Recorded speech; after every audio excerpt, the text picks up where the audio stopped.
My channel.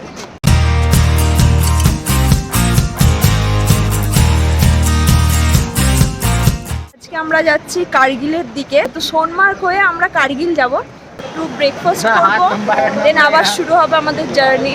আর এই সিন্ধু নদী দেখতে দেখতে ব্রেকফাস্ট করার মজাটাই আলাদা। জাস্ট তোমরা এই ভিউটা এনজয় করো।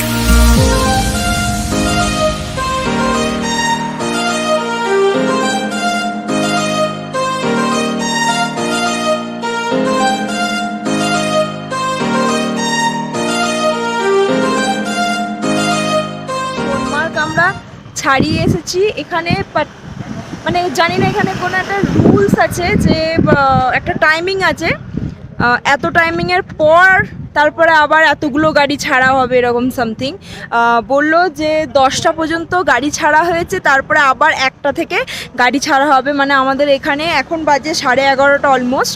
তো আমাদের এখানে মিনিমাম 1.5 থেকে 2 ঘন্টার কাছাকাছি ওয়েট করতে হবে। তো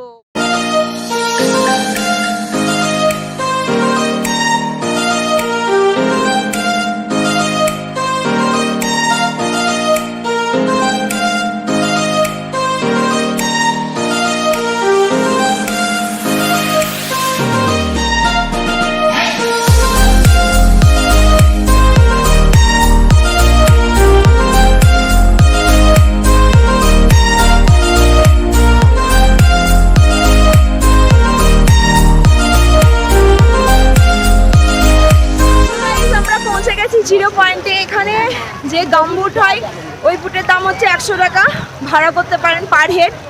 আর যেটা ফুল ড্রেস হয় সেই ড্রেসটা কিনতে গেলে টোটাল 250। তো আমরা ওটা নিইনি, কারণ এখান থেকে অলমোস্ট আমরা যেতে পারবো উপরে, যা আমরা শুজ পরে আছি। তো যাই হোক, একটু উপরে যাওয়া যাক আর দেখা যাক উপর থেকে এই সাইডের ভিউ।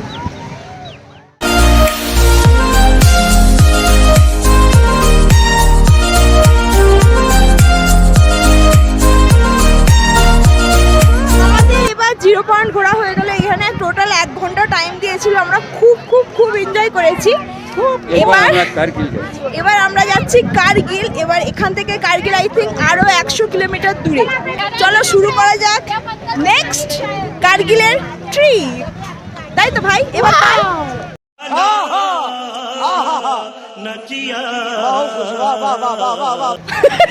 এটা কিন্তু ইউটিউবে দেবো।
রাত্রিতে আই থিঙ্ক 8:30টার সময়।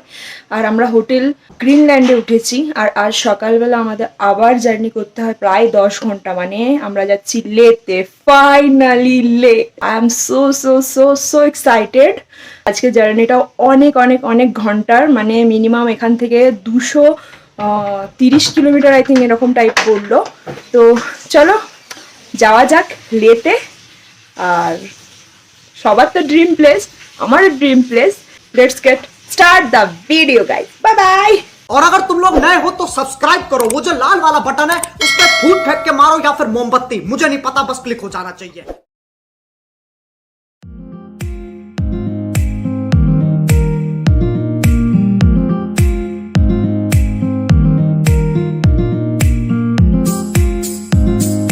জার্নি শুরু হলো লের জন্য, তাই তো? সবাই এক্সাইটেড? নিশ্চয় নিশ্চয়। তাহলে একটুখানি হাই বলো প্লিজ।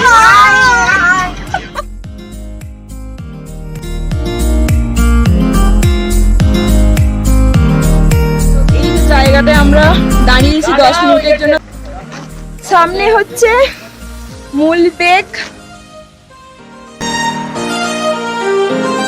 তুমি এটার ব্যাপারে একটু এক্সপ্লেন করে দাও প্লিজ। মূলবেগ মনাস্টারি, মনাস্টারি এটার মধ্যে দুটো গুফ আছে। হ্যাঁ, আর এই যে বুদ্ধ মন্দিরটা দাঁড়িয়ে আছে, বুদ্ধটা, হ্যাঁ ঠিক যেমন আফগানিস্তানে একটা ছিল বিশাল না, তালিবানরা ভেঙে দিল, হ্যাঁ ঠিক সেরকম বুদ্ধ বিশাল বড় দাঁড়িয়ে আছে। ওকে, ভিতরে তো? হ্যাঁ।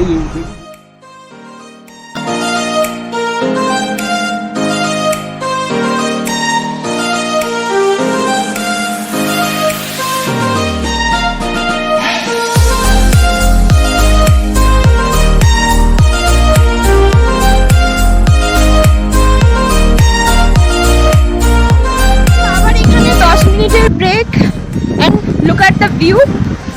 জজিলা পাস যেটা ছিল, যে ড্রাইভার ভাই সে বলছে এটা তার ছোট ভাই। 12,198 ফিট উপরে আমরা আছি। এটা হচ্ছে নামকিলা পাস। এন্ড পিছনের ভিউটা দেখে নাও একবার। কোথাও একটা বরফের স্তর দেখতে পাচ্ছি, কোথায় পাহাড়, নর্মাল পাথর, লাল কালারের, পেছনে কালো পাথর, মানে সমস্ত কিছু মিলিয়ে কুদরতের যে সাজানো জিনিস, আই এম জাস্ট স্পিচলেস। ফটোতেও তো বোঝা যাবে না, এসে সামনে থেকে চোখে না দেখলে ওই জিনিসটা অনুভব করা যাবে না, যেটা এখন আমি অনুভব করতে পারছি। Bye bye.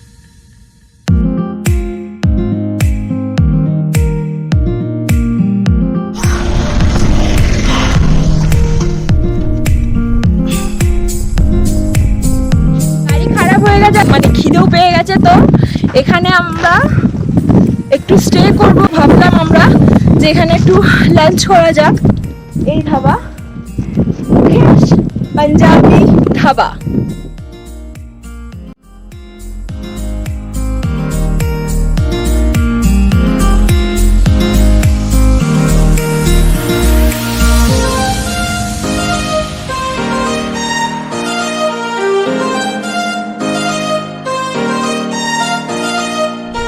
গাড়ি যেহেতু খারাপ হয়ে গেছে, তো এই গাড়িটা সামনে যাবে আর দড়ি বাঁধা হচ্ছে, ওই গাড়িটাকে দড়ি বেঁধে নিয়ে যাবে।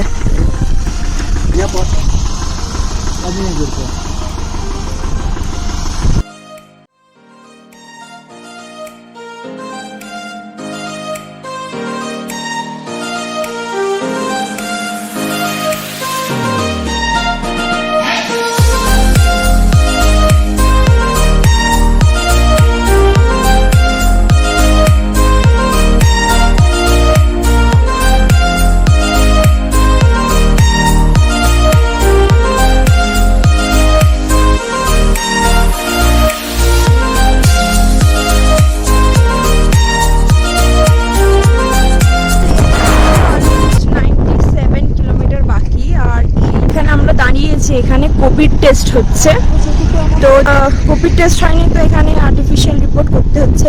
যেহেতু আমাদের ডাবল ডোজ করা আছে, তো শুধু জাস্ট রিপোর্ট দেখালেই হয়ে যাবে আর কি।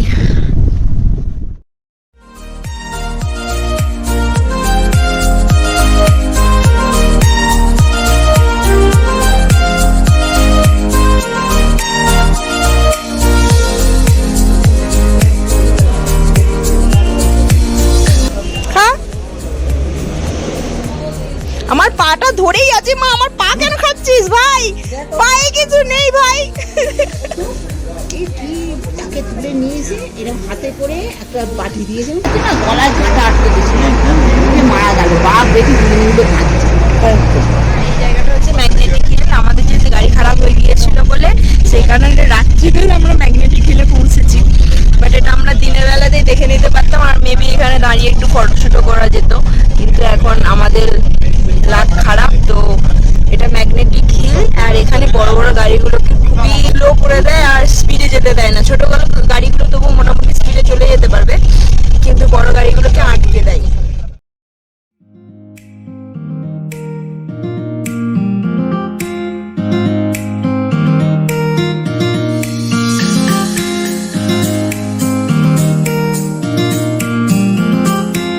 গাড়ি একটু ওয়েট করবে এখানে দাঁড়িয়ে কিছুক্ষণ। এখানে সামনেই রাস্তার উপরে একটা গুরুদ্বার পেলাম, ভিতরে গিয়েছিলাম, খুব ভালো লাগলো।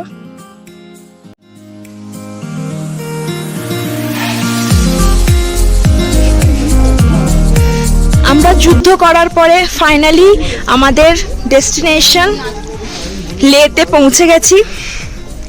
গাড়ি খারাপ হওয়ার দরুন আমাদের 10:30 বেজে গেছে আস্তে আস্তে। দেখো